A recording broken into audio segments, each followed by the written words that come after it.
मूर्ति पूजा के खिलाफ ना सिर्फ वेदा गीता है, कुरान हदीस भी है।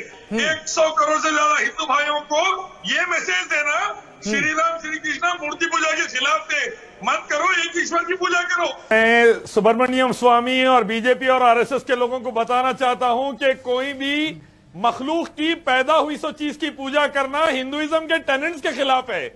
श्री कृष्ण ने कहा कि पैदा हुई सो चीज की पूजा करेंगे नरक में जाएंगे। पहली चीज तो यह है कि वो जो भी बनने जा रहा है, श्री राम ने हनुमान जी से कहा था अष्टांग के जरिए इबादत करो एक ईश्वर की, तो वहां पर एक ईश्वर अल्लाह की पूजा शुरू होनी चाहिए सिजदा करते हुए। कृष्ण ने कहा है अर्जुन एक ईश्वर की पूजा कर और स्वर्ग में जा। शराफुद्दीन साहब, American European Italian companies build Mecca. न कस्य कैसे जनिता न गडिपा, ईश्वर के माँ बाप बीवी बच्चे नहीं है। एकम ब्रह्म द्वितीय नास्ते ने नास्ते किंचन, ईश्वर एक है दूसरा नहीं है, नहीं है नहीं है, जरा सा भी नहीं है। ये धार्मिक किताब बोल रही है आपकी। आप वेदा ऋग्वेद यजुर्वेद पढ़ो जाके, हमारे पास सारी किताबें हैं, आपको पता चलेगी। आप कुरान पढ़िए भाई, बाकी हम लोग पढ़ लेंगे। नहीं, आपको आप भारत के संविधान पे you believe in the constitution of India. Allah एक है दूसरा नहीं है, इट्स ओके। अल्लाह के माँ बाप भी बच्चे नहीं है।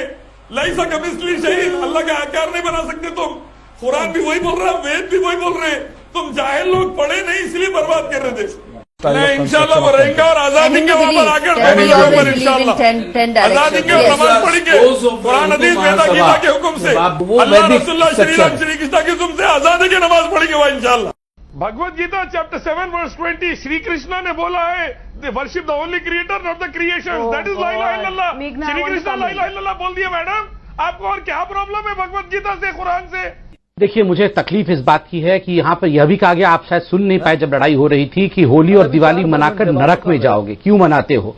अभी इन्होंने कहा ना, आप उसको निकाल के सुनिए, उन्होंने कहा होली दिवाली मनाना मतलब नरक में जाना। श्री कृष्ण ने कहा, मैंने भाई श्री कृष्ण पढ़ो भगवत गीता में, तुम एक ईश्वर को जोड़ के दूसरे की पूजा करोगे नरक में जाओगे। Chapter 7 verse 20। शिया बंगोड वाले भी कुरान को माने और संगी लोग वेदा को माने, दोनों मूर्ति पूजा के खिलाफ है। मूर्ति पूजा मखलूक की पूजा नहीं होनी चाहिए।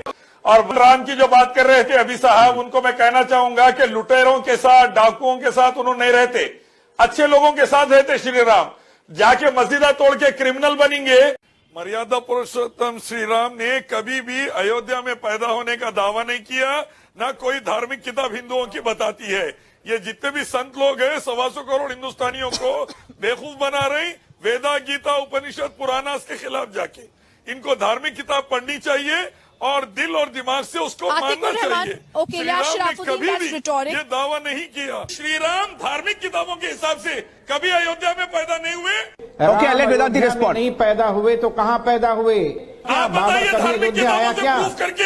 जब वो खंडहर तोड़ा गया तो क्या बाबर का कोई चिन्ह मिला?